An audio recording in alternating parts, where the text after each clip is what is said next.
Cool. Just set it up. Right.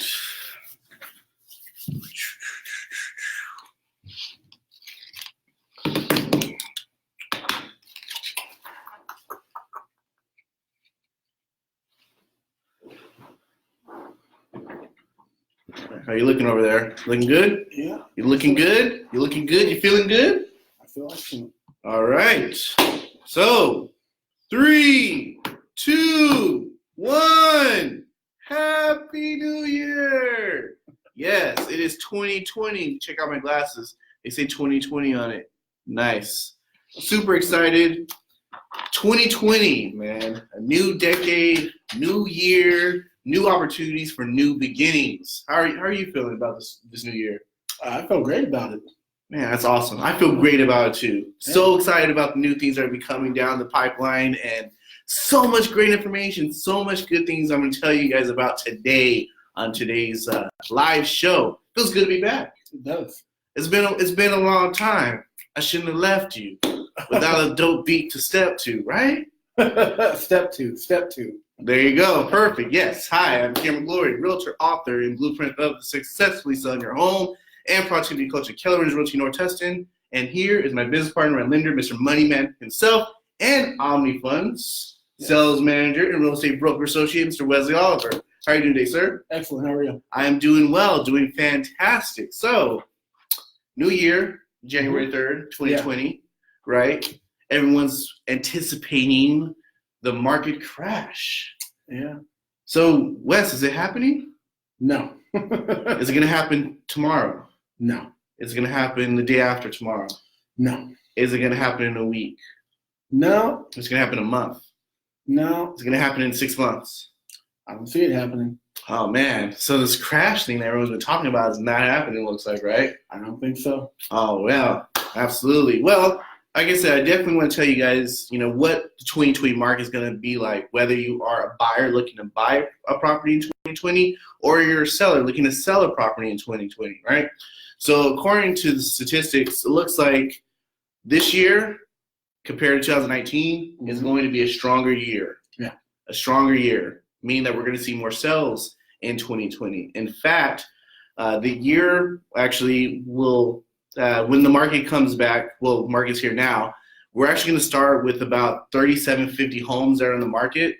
It's a little higher than last year, but it's still the lowest, one of the lowest years of homes coming in the inventory within the last 10 years. Mm-hmm.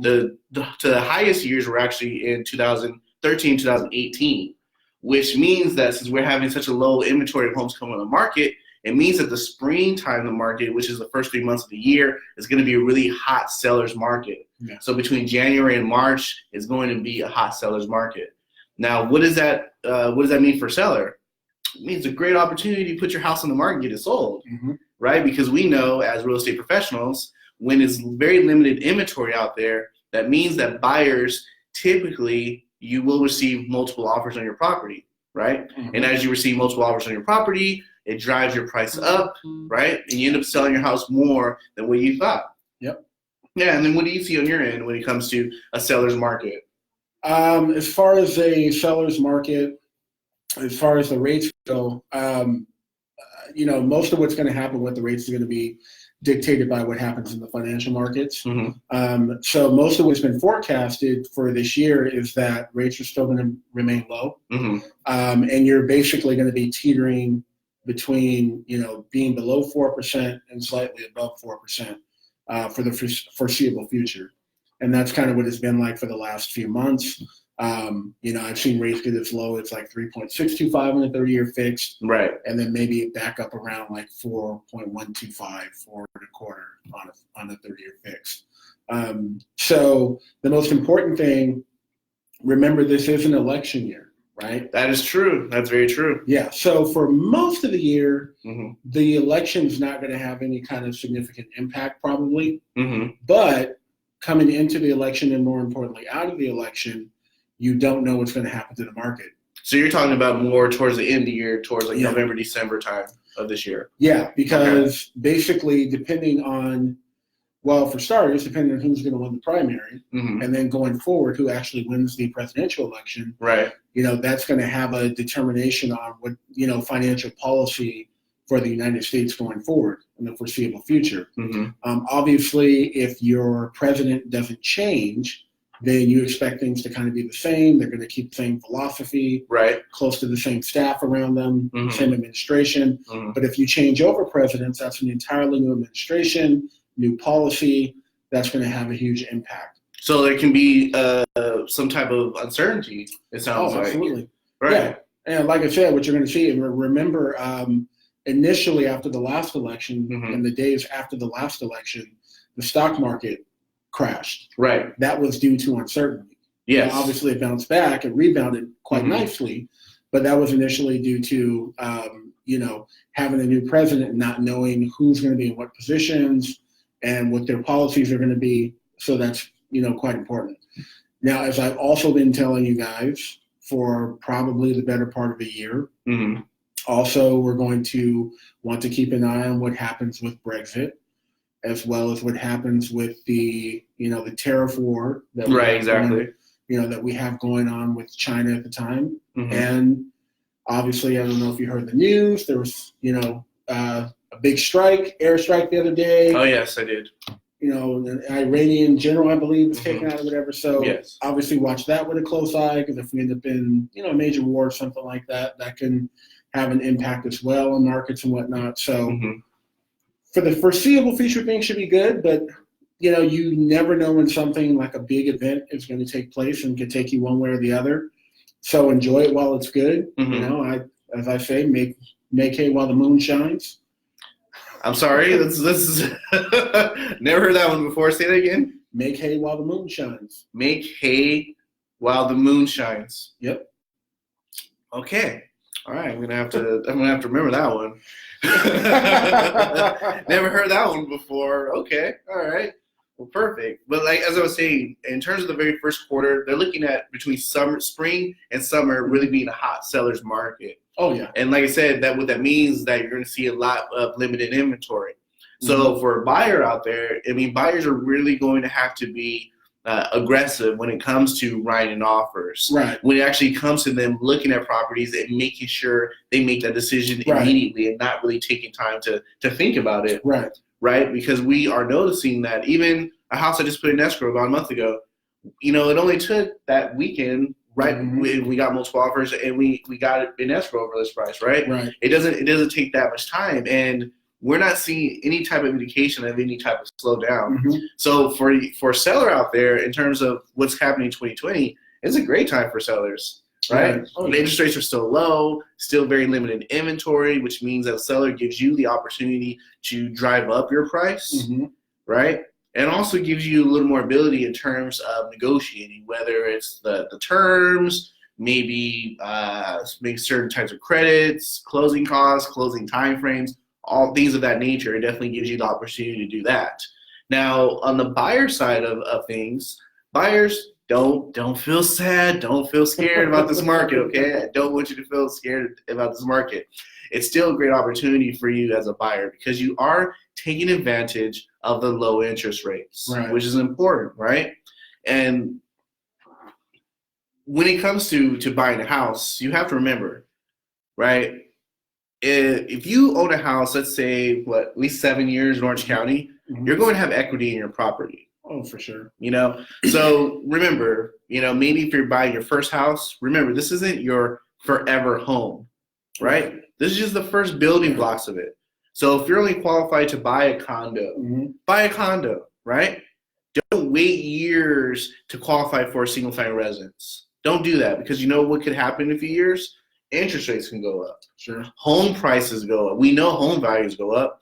So all of a sudden the budget that you had before isn't really going to be able to buy you that house, right? As opposed to buying the condo, living there for a certain amount of years, you build equity into the property. You can sell that, take the equity from that property, and use it on the up purchase of your home. Or you can keep that property, use it as an investment property, right? Use that income. Make sure you're reporting it. Right. Because that's huge, right? If you're going to have an investment property, definitely make sure you're reporting it, because if you don't, he can't use it for your income, right? So if you're going to hold on to it, make sure you are reporting the income. Using that, you can use that and still own the investment property and buy another property. And all of a sudden, you have an investment property. All of a sudden, you're an investor. Right. And as you were pointing out, what Kiara is really describing is a loss of buying power. So basically, we all kind of understand how inflation works in general, right? It basically means that your money doesn't stretch or doesn't buy as much as it used to as the value of the dollar drops or prices go up. Right. Well, it's the same thing with your home. If home values go up and interest rates go up, that means that the payment on that property would go up, and you would qualify for a lesser property. There was, I can remember a young lady I helped buy a home probably right around 2014. She bought a 1-bedroom condo in Orange. Oh, okay. And that cost her a little over $250,000 at that point. Oh, wow. Try that now. Good luck. Good luck. And it's a shame because, you deal with people that you may have talked to years ago, and they kind of stuck their toe in the water, but they weren't quite ready. Right. And now they're coming back around. It's like you're just priced out of this market now. You can't afford to live here with what you want to purchase. Like you might have to move inland. And that's the importance of, buying power, which you're really describing there. So just keep in mind that things change. Absolutely. And, unfortunately, for most people, their income is not going to increase with the interest rates nor the housing market. Right, exactly. Yeah, for sure. Yeah, definitely. Yeah, so that's an important thing. And then I just want to put this out there. So I'm sitting there last night. I get a call from a client I haven't heard from in a number of months. Yeah. And we started the pre-approval process. She ghosted me, made several contacts, whatever. So I talked to her last night. She now has a home she wants to put an offer on. Oh, that's amazing. Yeah. Here's the problem, though. Okay. So here's the problem. Yes. So one of the reasons why she kind of disappeared was she said that the homes that her agent were sending her that were available at the time, her and her husband were not really in love with those homes. I see. Which is understandable.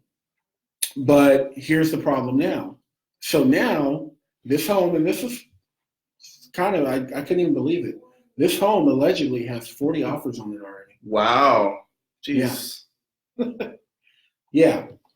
But now we're in scramble mode while everybody else has everything they need to submit an offer and their pre-approval's already done. Now I'm in scramble mode. They're in scramble mode trying to make up for lost time.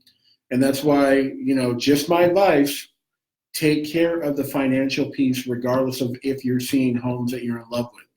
Because as I always warn people, you're going to keep looking for homes. Whether your agent keeps sending them to you, whether you take a peek at Zillow or Redfin in your spare time. And what's going to happen eventually, if you keep looking, you're going to find a home you're interested in. Absolutely.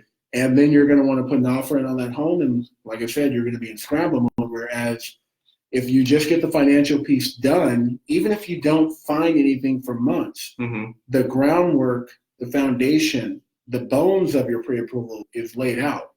Because as long as nothing changes, you don't do anything to lower your credit score, you're not taking on new debt, you still have the same job or a similar job, making the same type of money or whatever, you're going to be fine. Yes. You're going to be fine. So it's better to get that done sooner rather than later, as opposed to sit around and do nothing because you're not totally in love with what comes on the market. Because I can tell you, and this is exactly what Kiara is expressing to you right now, even though there's not a lot on the market right now, it comes in waves. Absolutely. Right? Yes. Because it starts a trend. All of a sudden, Bob down the street sells his property, and I can tell you, you can attest to this, the neighbors probably show up to the open houses more than anybody. Oh, yes. And, right? And Wes and I love those neighbors. So, anytime you guys want to come to our open house, you guys are all totally invited. All your neighbors out there, all the neighbors that are listening, we got open houses, you totally come to them. We love the neighbors.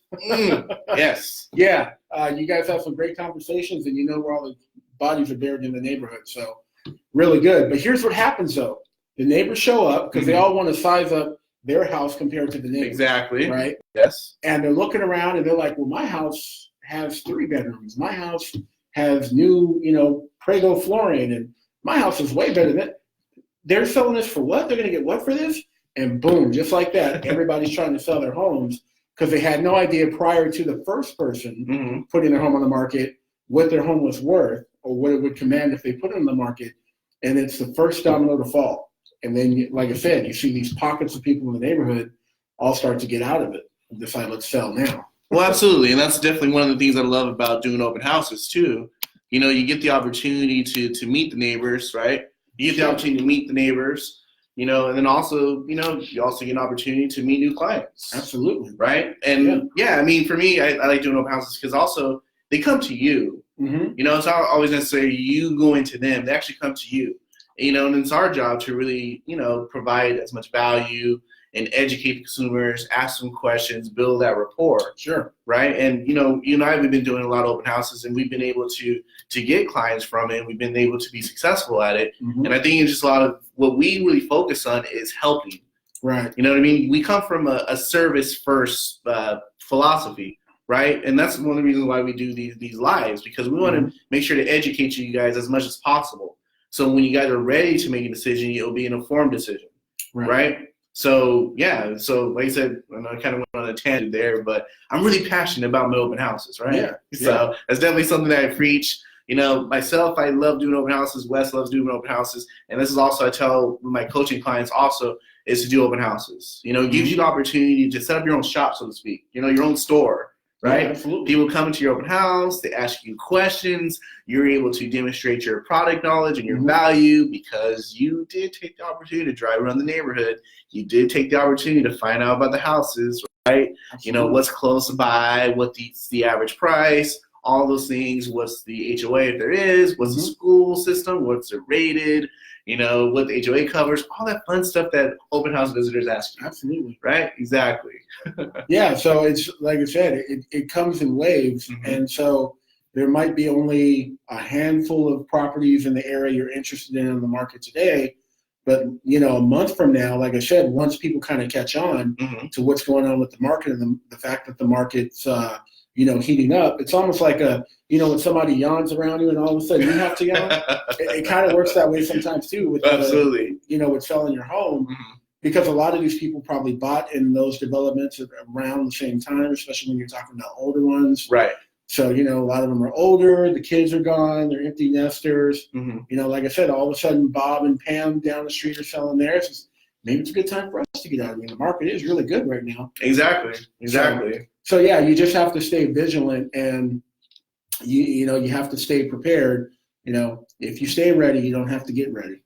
I love that. And that's something I also use with my clients when it comes to their professional appearance. Yeah, absolutely. Stay ready so you don't have to get ready, right? There you go. And I love what you said about being prepared, right? That's why it's important for you to have the pre-approval behind you, because like you said, that house that you want could come on the market all of a sudden just like that, right? So you want to make sure that you're able to take action, because if you're not ready, then you miss out on the house that you actually want. Right, because how many times have we've been in a position where someone wants to submit an offer and we're doing cross qualifications on the property and someone doesn't get their offer in on time, or their lender doesn't have documents ready to send over to us. So they just miss the opportunity to even submit an offer on that house. Because usually you're going to sit down like a week after the open house, you're going to sit down at some point and review offers with the seller, right? Absolutely. And you can't hold it. You can't hold the ride up for everybody for forever. At some point it's got to end. At some point you guys got to figure out who's going to be the best opportunity for your seller. So if you're not ready, you might miss that window. Exactly. While everybody else, is going to be ready and they're going to have the documents they need. Their lender's going to be able to make calls and talk to the listing agent, things like that, while you're still, like I said, trying to get it together. Yeah, absolutely. Yeah. So when it comes to the 2020 market forecast, what we're seeing, the market's going to be strong. Sellers definitely have a great opportunity right now to maximize on the sales price of your house. Buyers, you guys want to make sure that you are prepared when you go out there and look for houses. Yeah. If you're pre-approved and you're ready to go and you find that house that meets what you're looking for, do not hesitate to submit an offer. Because that house that you like, chances are 10 plus other people like that same house just like you. So listen to the words that are coming out of my mouth, all right? If you are a seller, great opportunity to sell. You can definitely capitalize on this low inventory. If you're a buyer out there, be prepared. You find that house you want, don't second think it, write that offer, get your offer accepted, get that house that you want. Yep. All right. As always, if you guys have any questions, feel free to reach out to us. We are going to be doing our Facebook Lives. Most likely they'll be at 2 p.m. on this day. Obviously, if a date changes, we'll definitely let you know. As always, if you have any questions at all, feel free to reach out to us. Our information will be on this post. And if you're thinking about career in real estate, I also am a career consultant, so I do my career nights. I help agents get their licensing and start a career and be successful, all that great stuff, because I love to give back. I love helping my clients buy and sell and invest in real estate, and I love helping my clients become successful real estate agents. So I love doing that. The link will also be in this post. It's January 3rd, man. Yeah. I can't believe it. It's 2020. Yeah. Jeez, it's amazing. It's amazing. As always, thank you guys for tuning in. Thank you guys for spending time with us on this beautiful Friday afternoon. It's January 3rd, 2020. Oh my gosh, so excited. This year is going to be great. It's going to be great for each and every one of us. And yeah, man, just wanted to say thank you for tuning in. As always, if you have any questions, you're looking to buy, sell, invest in real estate, give us an opportunity to help you and work with you, because we are passionate about what we do. We love to help our clients. We're all about educating first so you can make informed decisions. And I'm going to let Wes sign out. Be assertive, be proactive, and have a great weekend. All right.